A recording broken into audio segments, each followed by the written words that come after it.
welcome to today's episode of interview. Guest for today's evening is an amazing personality who is the first professional wildlife photography hide designer, a wildlife photographer by passion, and a landscape architect by profession. So without any further delay, let's welcome Saint James. Hello and welcome Mr. James to this session of interview. Thank you so much for your valuable time.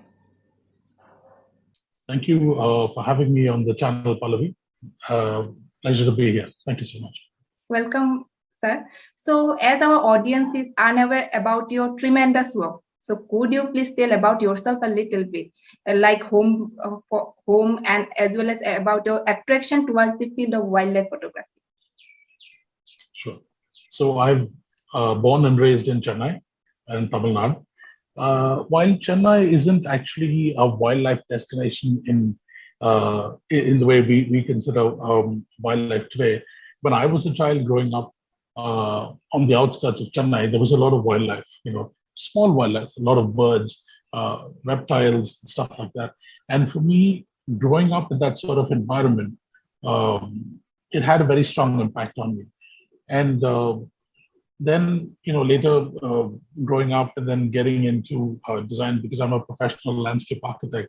For me, always as a designer, dealing with landscapes and nature, it always kept me in touch. And I always wanted to get back to that sort of, get in touch with my childhood, especially when you look at our cities today, the way everything has changed. The kind of nature that we used to have on the fringes of the cities. Now everything's pushed back 10, 15, 20 kilometers and nature's further and further removed from the cities. So for me, that I always wanted to reconnect with nature, and that's what pushed me towards wildlife photography. Okay, that's really interesting. And as you have explored a lot of national parks, wildlife sanctuaries in India and abroad, so means what is that makes your homeland a wonderful place for photographing birds as well as wildlife? The beautiful thing about photographing wildlife in India is that we have such a completely though we are a country that has predominance of tiger habitats and wildlife parks. If you look at bird life, there's so much. If you look at Kaziranga, where people predominantly come for rhinos and elephants, my last trip, we had more than 100 bird species that we saw and photographed. And then if you go all the way over to the little town of Kutch in the west in Gujarat, you have so many species of migratory birds that come in the winters, and down south as well. So India has an amazing panoply of wildlife and bird life on offer. I think if you have the interest, you can just keep moving around in different states and photographing birds and animals. So I have seen your post-processing skills in your images in your Instagram profile. So could you please share something regarding that, how you manage all this and you present before the viewers a tremendous work from your photography field? I think when we talk about post-processing, there's still firstly a big disconnect. A lot of people think post-processing means editing. And it's not editing, because it's not about changing what is. It's about slightly doing whatever in terms of contrast or a little bit of controlling of the shadows or highlights and sharpness. And that's all you're doing to bring out the natural image that you shoot in the field. I think if you spend more than a minute in post-processing, then you're moving more towards being a photo editor than being a photographer. Yeah. The natural image has to speak for itself. And that's how I learned it, and that's how I do it. I think if you start oversaturating, too many people take good images and try to make them excellent images by over-processing. And the moment somebody sees that, it's an over-processed image. And straight away, even if the image is good, what leaves you is a bad impression, a negative impression. So it should always be such that you never think that, wow, what did they do to that image? It should just be about the image. Yes. So indeed true. So do you think that wildlife photography is key to conservation? Absolutely.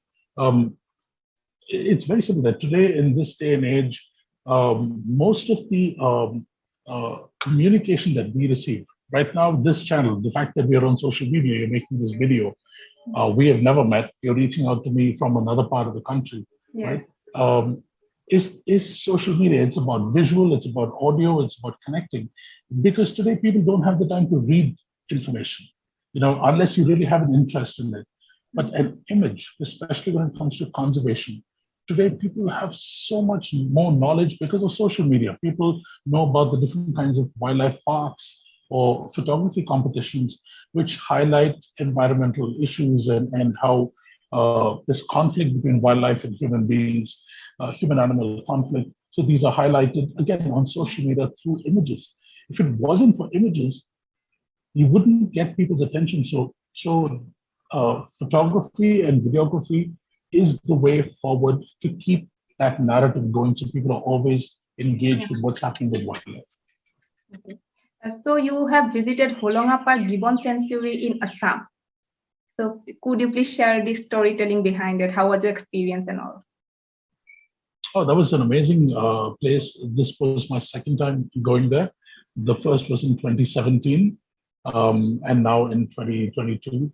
I'd been there in Jan, and to get to Hulangapar and then to walk in that forest, and you're walking, you go with the rangers, with the forest guards, and the main reason why they do that is, one, they're guiding you. Two, is also the fact that there are elephants, wild elephants, and so they know how to read the forest, and they know what's happening, every little sound. So you're constantly looking, scanning at eye level to make sure there's no elephants or sign of elephants.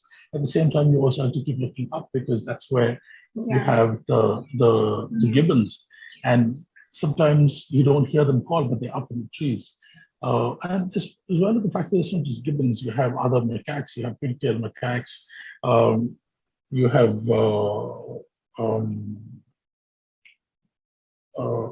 there's a plethora of primate species and squirrels, and it's just absolutely an immersive experience, because you have to walk, unlike other safaris where you're in a jeep. You move to a place, you stay 5-10 minutes, and then you move on. Here, it's you moving through the forest, and your every senses are tuned to what's happening around you. So it's a wonderful experience. And completely different to the common one, right? Completely. Yeah. So like I said, golden cap langurs, giant squirrels, pigtail macaques, and so when you stump-tailed macaques, which I saw in 2017, I didn't see this time. So there's so much happening in there. It's really an experience that, unless somebody walks through Hulangapar and gets to experience that, it's very hard to explain. Okay, indeed. So what was your reaction when you saw that the jeep was slipped back into the swamp in Kaziranga National Park?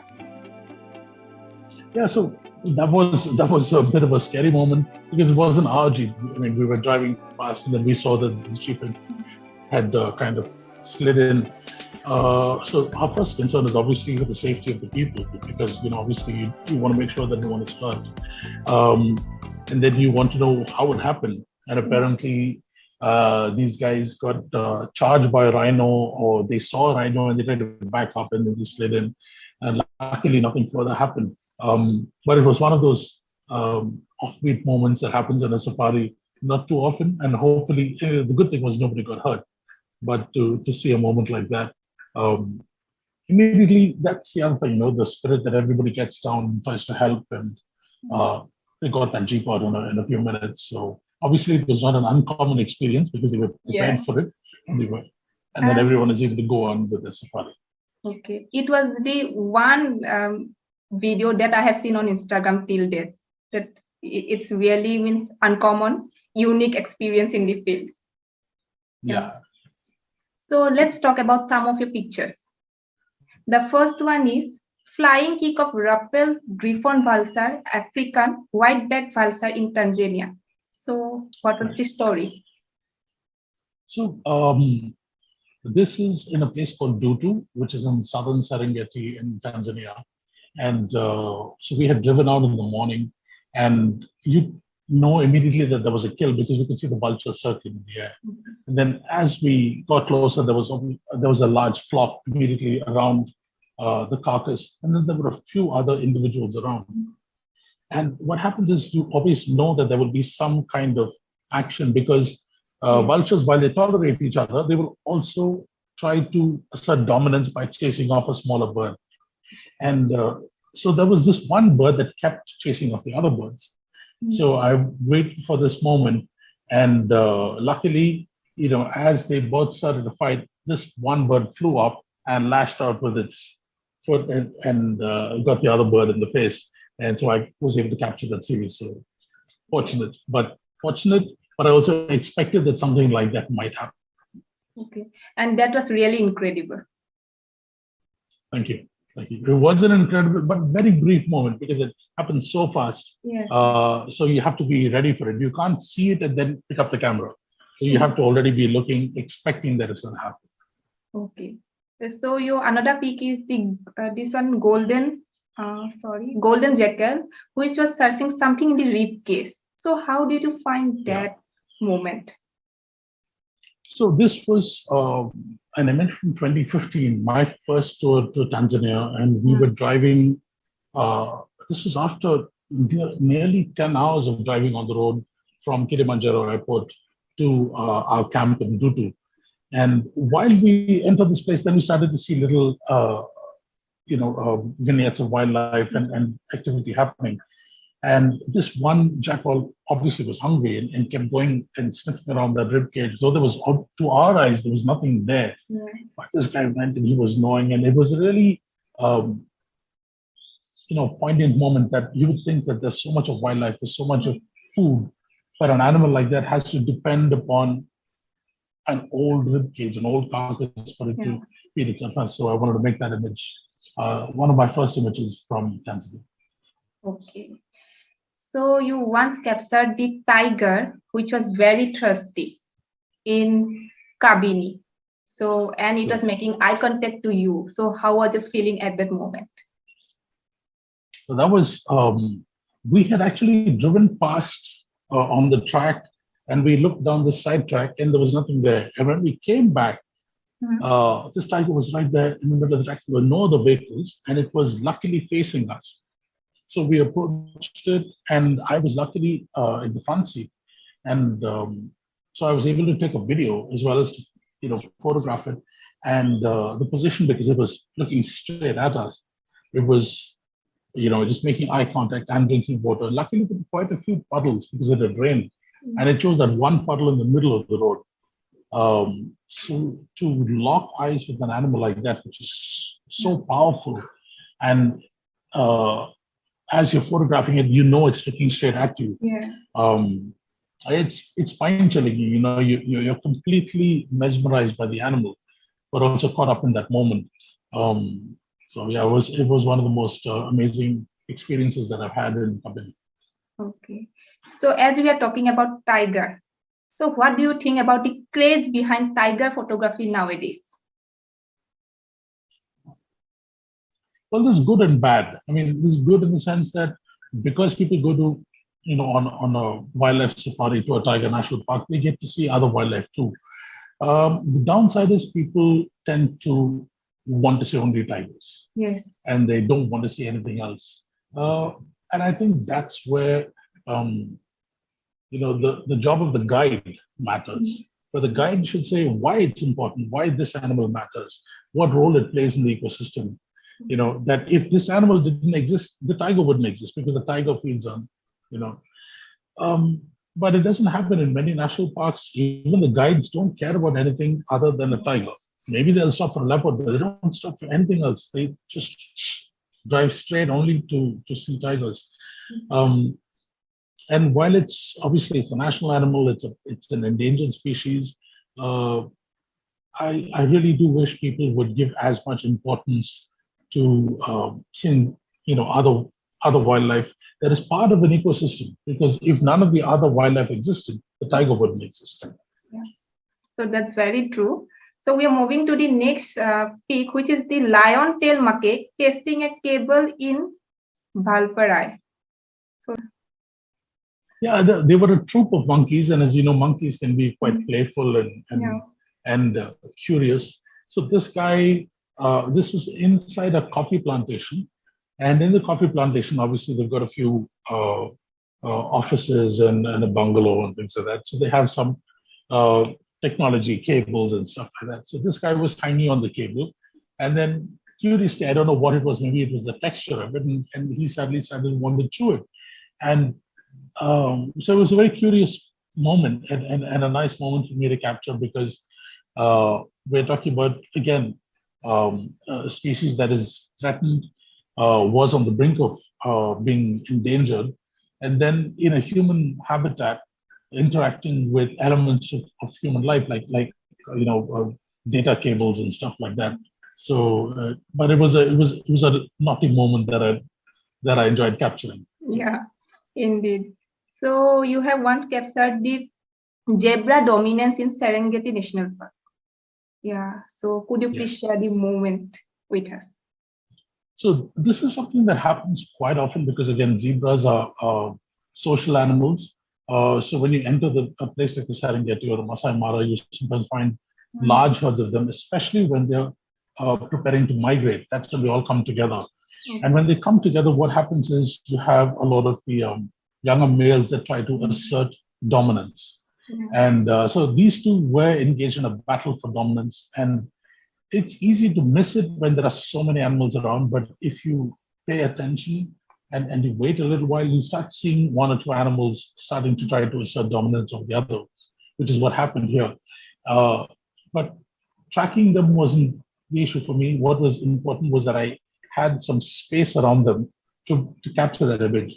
And luckily, the other animals had moved off once these two guys started fighting, and I was able to make this image. Okay. I have seen 3 or more pics in your gallery having the reflection of birds. So one picture has caught my attention. This is the dove, which was drinking the water, and you have captured the reflection very well. So how did you get that shot? So most of the reflection shots that you see are from hides. And as you mentioned that I'm a hide designer and I've designed hides.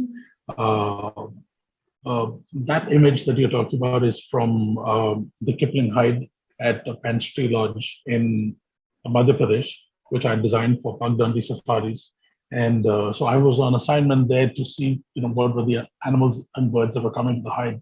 And the dove was one of those that would frequently come down to the water to drink. And so those are the images that you like to capture, that moment when they're drinking or just when they put their head up and you capture them and the reflection. So yeah, that was it. Okay. So how is it to get featured in the base magazines like BBC Art and Net Geo, Your Shot, Century Asia magazine? Obviously, it's a matter of great pride, and it's an honor to have such world famous publications and such well respected publications publishing your work. Today, publishing doesn't mean just a magazine on the table, because today a lot of the stuff is online publications. So the Nat Geo magazines were something that I, as a kid, when I was growing up, I used to go to the library and I used to get like 1 or 2 Nat Geo magazines along with the comics that I used to rent from the library. And so that was also where my love for photography came, to see amazing photographs of wildlife and to see that yellow rectangle. And so the first time that I had my image featured and they put that yellow rectangle on my image, it was a surreal moment for me, because I never ever thought that something like that would happen. And then to feature on the cover of Sanctuary Asia magazine with the leopard image, that was an image that I submitted for the competition. So I never thought that they would have the interest to want to feature that as a cover shot. And so that was from Kabini. And again, another surreal moment for me, and one of my most treasured images. Okay. So that's really great. And how was it working with Anil Kumble, the Indian cricketer? He has even tried your photography height. Oh, actually, so he's not tried my hide. He contacted me to design and build a hide for him, which is what I did last year. It's almost exactly a year now since I've designed and built his hide, and it's now the landscape around it has grown. So to interact with him, to understand not just his style of photography, also who he is as a person, because that matters. He's a very private person, so he's not about calling 10 people over. It's about him. His son is into photography. It's just about, a few people sitting there, just 3 or 4 people max, sitting in the hide, enjoying some downtime. But he's a keen animal lover as well. So he watches, bird life and animal life and says, okay, this is what this does. I want to capture an image like this. So to work with him to understand what his expectations are as a photographer was very important to me, because it's not about designing what I want. I'm designing for what somebody else needs. Yeah. So to interact with him and to have conversations about photography and wildlife, really, it was a privilege for me, because you don't usually get to spend time like that. And then to be able to design a hide for him and build it, it was a dream come true. Yeah. So it's really appreciative. So what would be your piece of advice to the young aspirants who are willing to come to this field? So there's a few things that I want to say. Firstly, it's great that people have such aspirations that they want to get into wildlife photography. Mm-hmm. But this is my word of caution, is that don't do it at the expense of your education. So there are a lot of people who, contact me on Instagram and message me and say, I'm studying so-and-so, or I'm doing my engineering. I want to leave it and I want to do photography. But why would you leave your education? So I have to first remind people that there's a reason why I don't do wildlife photography full-time. I'm a professional landscape architect. Okay. And wildlife photography is what I do as a hobby. It's my passion. Because I need a good financial base. What if tomorrow my wildlife photography doesn't work out? Yeah. So tomorrow, if you give up that degree or give up your education and get into a field where you're not able to put food on the table, remember that if you have a 95 paying job, it pays you for 95. With photography, it doesn't work like that. How do you know how you're going to make your money? So the majority of wildlife photographers who are professional wildlife photographers make their money by leading group tours, by taking workshops. That's where they make the majority of their money. They don't do it by selling images. They don't do it by selling fine art prints. They may sell 1 or 2 in a year. But generally speaking, that's not where the money is. And it sounds like it's a glamorous thing. I go on wildlife tours where somebody else has arranged the tour, organized the tour, and they take me. And I can see how much work they have to put in. There's a lot of work. And they're not the ones picking up the camera, taking photographs. Remember, leading somebody in a wildlife photography tour means that you are the last person to pick up the camera, because you have to attend to your clients and understand what your clients require. If the client says, I've got an issue with the camera, or I don't know how to take this image, you can't tell them to wait because you're busy taking photos. That's, because you have to put your clients first. And a good wildlife photographer mentor would do that. So it's very difficult to be able to engage in photography at the same time. So I would say, by all means, keep the dream alive. Do tours as and when you can, but earn your money, earn well. And the day you feel that you can afford to try to pursue this as a career, maybe give it a year, maybe give it 2 years, make sure you have enough financial independence to be able to do that. Tomorrow, if it doesn't work out, you can go back to your line of work. But if you walk away from school or college without that degree, you have nothing to fall back on. Yeah. So that's my one question. Hope your words will be valuable to our young aspirants. Well, let's talk. Yeah, it will be. So let's talk about your landscape architect role. What type of role are you currently playing in your profession? So I've been a landscape architect for 21 years now. So I'm a second generation landscape architect. My father is a landscape architect. So it's a family business. I did my bachelor's in landscape architecture at UNSW, University of New South Wales in Sydney, Australia. And so when I came back, I joined the family business. For me, I do a lot of work with developers, with IT companies.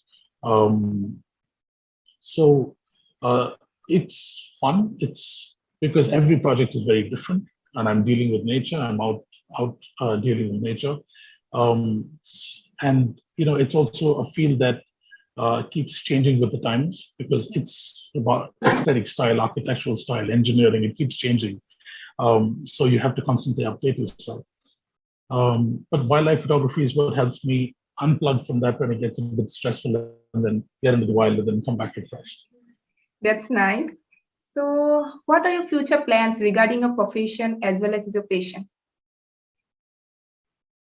The profession remains the same.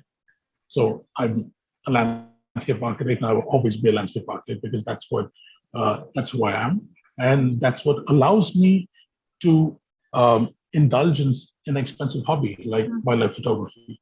However, for me, with my designing of hides, for me, it brings both my passions together as a designer and as a wildlife photographer. So I have the opportunity to be able to design hides for people like celebrities like Anil Kumble, or for lodges, for wildlife photography lodges, for wildlife lodges where wildlife photography can then be brought to the lodge and not just the national park. So having done two of those projects, I'm looking at more projects in the pipeline right now, and hoping to be instrumental in changing the face of wildlife photography in terms of photography hides in India. Okay. So all the best for your future endeavors. Thank you so much. Well, is there any favorite place you would like to go and click photographs? So what is that about that place that speaks to your heart? Any national park, any wildlife sanctuary? I love Kaziranga because it's got such a mix of places, because you've got swamps, you've got grasslands, you've got forests. I love Corbett, but I've only ever been to Corbett once. There are other places like Ranthambore and Bandhavgarh and Company, which I've gone many times, and I hope to keep going again. But these are my favorite places: Kaziranga and Corbett. I love macro wildlife photography as well, because I go to Agumbe, and then it's no longer about tigers and lions or any of that kind of stuff. Now it's about small animals, it's snakes and frogs, and so that's a completely different experience as well. But my favorite place is, I would say, Tanzania in Africa. Okay. That's really nice. So, is there any memorable moment, any event that was taken place in the wildlife photography field? If you could share with our audience, any funny moment, any sad moment that you have experienced so far? Funny because sometimes you get chased by elephants and you're in the Jeep and there's nothing you can do, and then you see angry elephants chasing you, and the driver's trying to, get away as fast as possible, but the wheels are spinning, and so that happens. Sad moments, you see sometimes. That's the thing. We tend to see things through a human perspective, because that's who we are as human beings. So you see moments where, maybe it's a baby animal being killed by a larger, and we feel that it's sad, or so we attach our emotions to it. But at the end of the day, it's about seeing those moments. It's about photographing those moments and telling those stories. For me, it's always about telling those stories. But it's just sometimes you just have weird days in the wild. There was this one time in Botswana, we had 5 breakdowns in one day. So that was that was like one of the worst days of photography ever. 5 breakdowns in one day. So sometimes you have these kind of moments in the wild. Okay. It was really nice listening to your storytelling from the field. Well, Mr. James, we are to the end of this session, and I must say that you are truly an amazing personality. It was great interacting with you. Thank you. Thank you so much, and I love the questions. And thank you so much for giving me an opportunity to share my viewpoints and to share my photography with you and your viewers. My pleasure. Well, Mr. James, we are to the end of this session, and I must say that you are truly an amazing and inspiring personality. It was great interacting with you. Thank you for having me, Pallabi. Same here, sir. So, audience, this was St. James from the field of landscape architecture as well as wildlife photography. Hope you like today's storytelling from the field. I will be back soon with another eminent personality very soon. Till then, thank you so much for watching. Goodbye for now.